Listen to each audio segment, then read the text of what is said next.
alaikum, dear student. How are you? Hope that you are well by the grace of Almighty Allah. I am also well. However, today we will take a class 7, subject English, part type of verb. So please concentrate the class.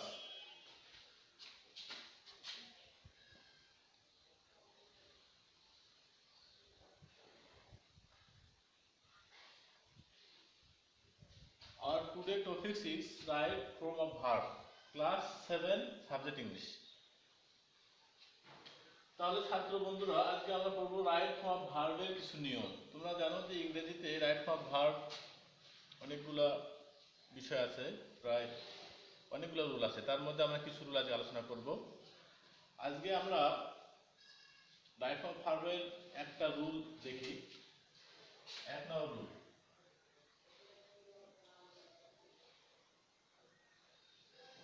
হচ্ছে subject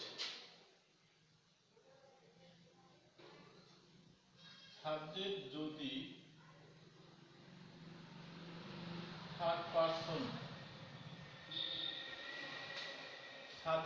person singular number হয়,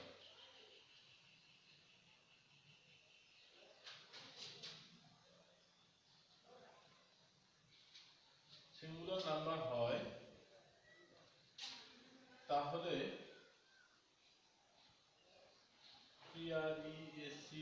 present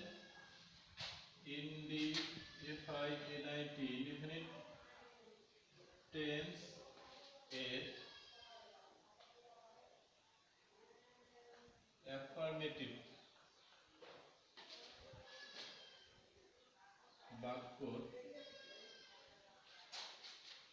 verb এর সাথে S অথবা yes হয়।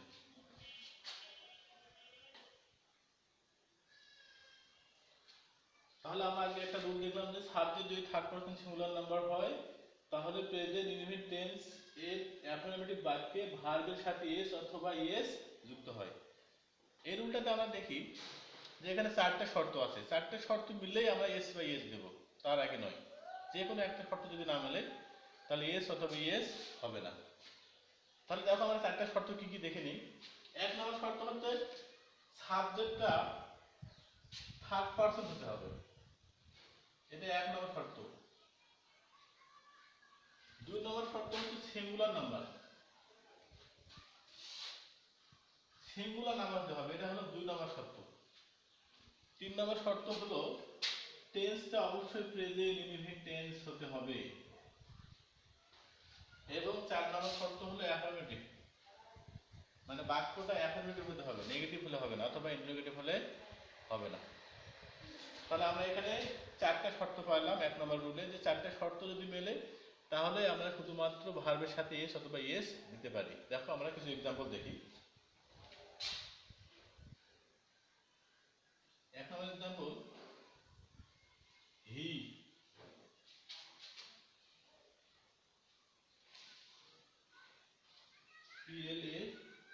Play cricket, CRICKET, he play cricket always, ALWAYS।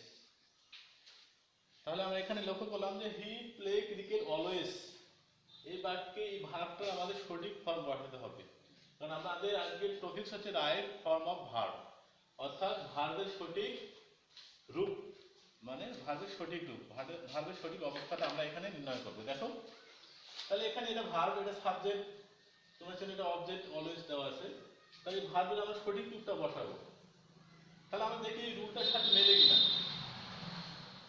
প্রথম শর্ত হচ্ছে subject যদি থার্ড পারসন যদি হয়, দেখো আমাদের সাবজেক্টটা কিন্তু ভিটি, তোমরা জানো যে হি হচ্ছে থার্ড পারসন।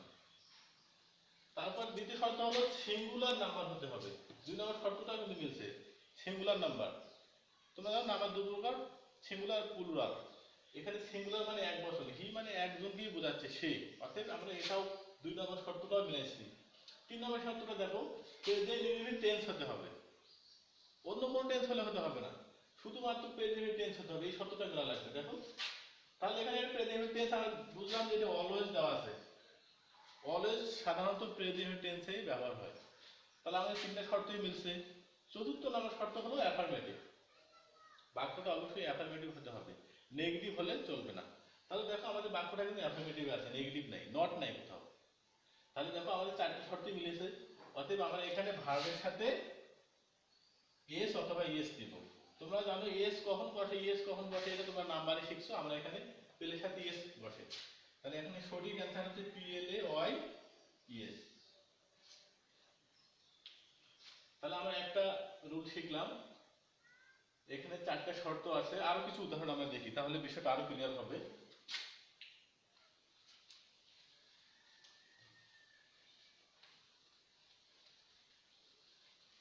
তাহলে আর দুটা রুল আমরা দেখবো, আর দুটা উদাহরণ দেখবো, দেখি আমাদের রুলের সাথে মেলে কিনা। They they sing a song, they sing a song occasionally. এখানে দেখো they sing a song occasionally, occasionally থাকলে প্রেজেন্ট ইনফিনিট হয়। এটা আমাদের এক নম্বর শর্ত, একটা শর্ত মিলছে। সাবজেক্ট থার্ড পারসন, এটাও মিলছে। কিন্তু এখানে একটা শর্ত মিলতেছে না, দেখো সিঙ্গুলার নাম্বার হতে হবে, কিন্তু এখানে আছে প্লুরাল নাম্বার। অতএব এখানে আমাদের এই শর্তটা মেলেনি। তাহলে কি আমরা ভার্বের সাথে এস বা এস দিব? কখনোই দিব না। কারণ তোমাদের আমি প্রথমেই বলছি যে ভার্বের সাথে এস বা ইএস তখনই হবে যখন চারটা শর্তই মিলবে। একটা শর্ত দিয়ে কোনো একটা শর্ত যদি না মেলে তাহলে আর ভার্বের সাথে এস বা ইএস হবে না। তাহলে আমরা এখানে অ্যান্সার কি হবে? আমাদের অ্যান্সার হবে যে সিং এর যা আছে তাই হবে। কারণ আমাদের এখানে ভার্বের একটা শর্ত মেলে নাই, ওই জন্য আমরা ভার্বের সাথে এস বা ইএস দিতে পারলাম না। আবার যদি এরকম থাকে,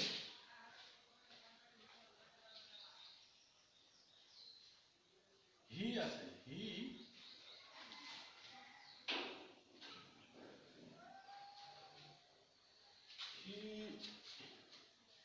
C he she A bar yesterday.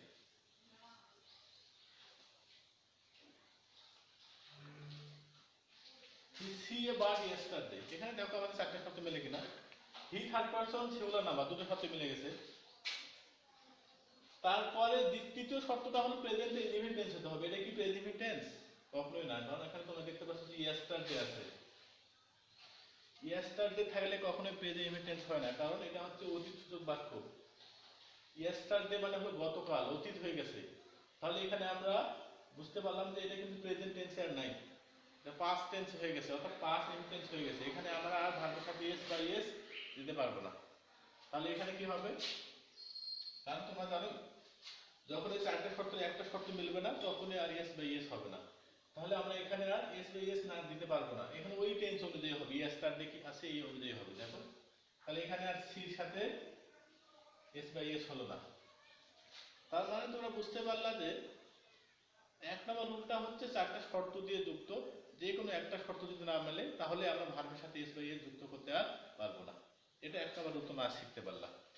তারপর আমরা দুই নম্বর রুলে যাব। দুই নম্বর রুল দেখো, রুল 2, যদি বাক্যের মধ্যে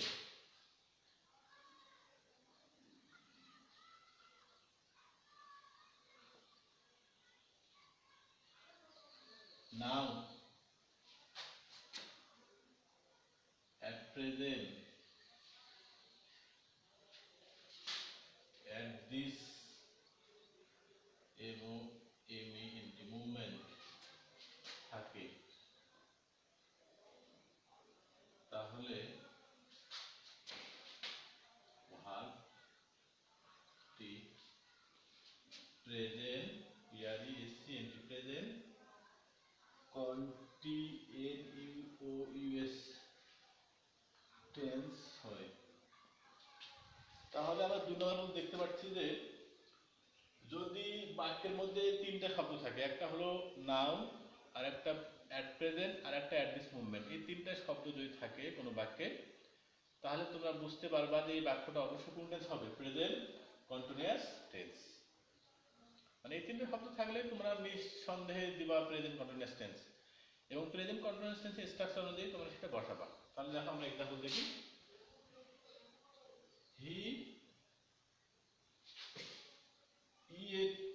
ইট রাইস নাও। তাহলে এখানে দেখো হি ভার্ব হচ্ছে ইট, রাইস নাও। তাহলে নাও আছে এই বাক্যের মধ্যে, আমরা দেখতে পাচ্ছি যে নাও আছে। তাহলে এই বাক্যটা আমরা কোন টেন্সে করব, প্রেজেন্ট কন্টিনিউয়াস টেন্স। ওই তিনটা শব্দের যে কোনো একটা থাকলেই টেন্সটা অবশ্যই প্রেজেন্ট কন্টিনিউয়াস টেন্স হবে। তাহলে আমরা এখানে অ্যানসার করব। তোমরা জানো যে প্রেজেন্ট কন্টিনিউয়াস টেন্স স্ট্রাকচার এর আগে আমরা পড়ে আসছি, subject plus am is are plus ভার্বের সাথে আইএনজি প্লাস অবজেক্ট। তাহলে সাবজেক্ট আছে, আমরা ভার্বটা শুধু সঠিক রূপটা বসাবো।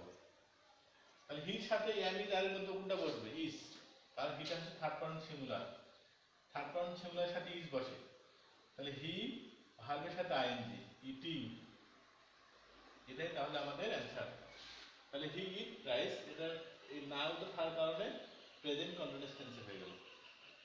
তাহলে এটা আমাদের অ্যানসার। তাহলে আরেকটা দেখি, they play cricket at present.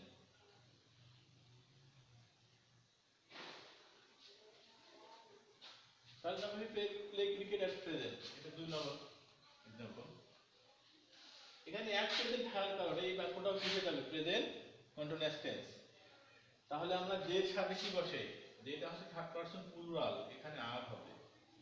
তাহলে দে আর প্লের সাথে আইএনজি, শুধু অ্যানসারটা লিখলে হয়। কারণ আমাদের এটার নামে হচ্ছে রাইট ফ্রম ভার্ব, মানে ভার্বের সঠিক অবস্থাটা বসালে হয়ে যাবে, ফুল সেন্টেন্স লেখার দরকার নেই। তাহলে আমরা 2 নম্বর রুলটা বুঝতে পারলাম। এখন আবার তৃতীয় রুলে যাব।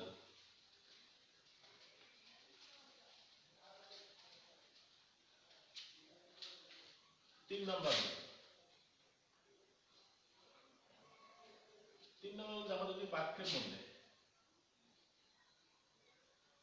যদি বাক্যর মধ্যে yesterday ওয়াইএস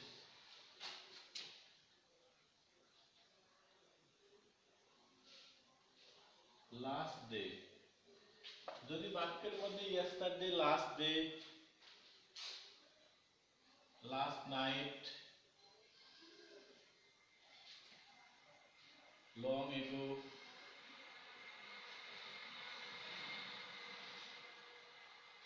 long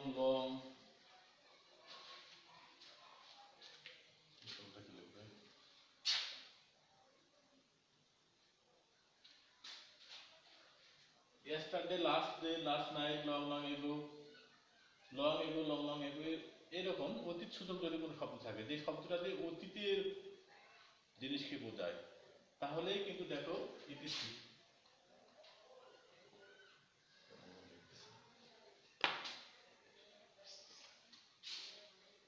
থাকে। তাহলে verb as past indefinity indefinite tense হয়।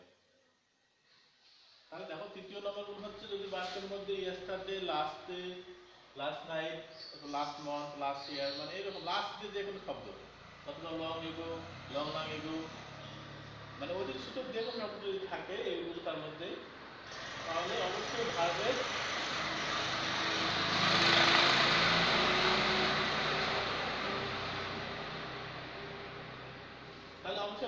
পাস্ট লিমিট টেন্স হয়। তাহলে আমরা উদাহরণ দেখি, I go Phulbari yesterday।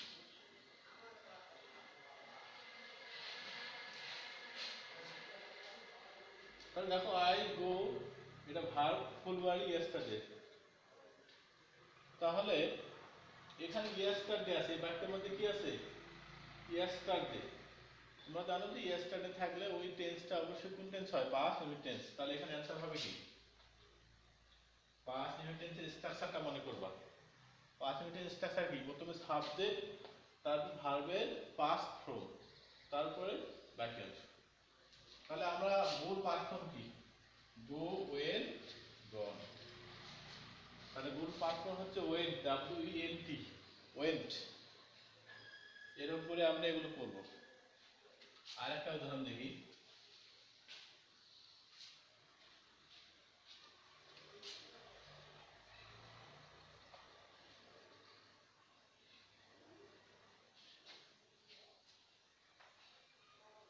he lived this village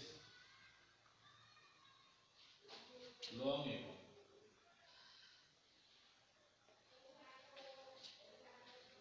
He lived this village long ago, সে অনেক দিন থেকে এই গ্রামে বাস করতেছে। তাহলে এখানে দেখো এই বাক্যের মধ্যে কিন্তু লং এগো আছে, তার মানে কি, লং এগো মানে অনেক আগে থেকে, অনেক আগে থেকে, তার মানে এটা অবশ্যই পাস্ট ইনডিফিনিট টেন্স।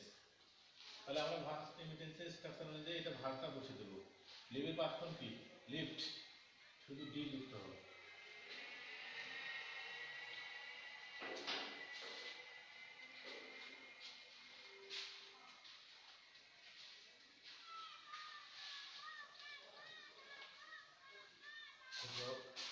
শেষ ক্লাস। তো ছাত্র বন্ধুরা, আজকে তাহলে আমরা 3টা রুল শিখলাম। আমি আশা করি তোমরা এই 3টা রুল ভালো করে আয়ত্ত করে পরবর্তীতে আমরা আরো পরবর্তী রুলগুলোতে যাব। আজকে আমি কিছু বাড়ির কাজ দেবো, হোমওয়ার্ক, তোমরা অবশ্যই এগুলো প্র্যাকটিস করবে। তাহলে বাড়ির কাজগুলো দয়া করে লিখে নাও, homework.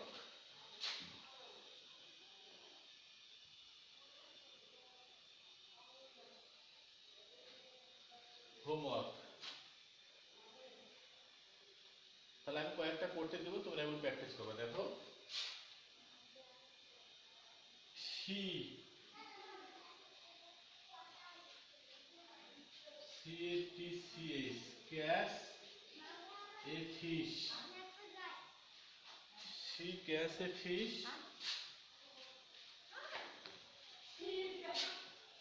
always, she catch a fish always। এখানে ভার্বটার সঠিক রূপটা তোমরা লিখবা, you come here, you come here yesterday, YESTARDAY, you come here yesterday। তৃতীয় নম্বর, I see you long ago, I see you long ago। 4 number rule, they not read a book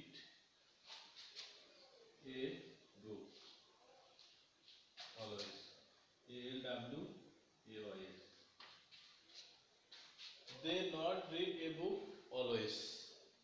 আর একটা দেই, 5টা দেব, he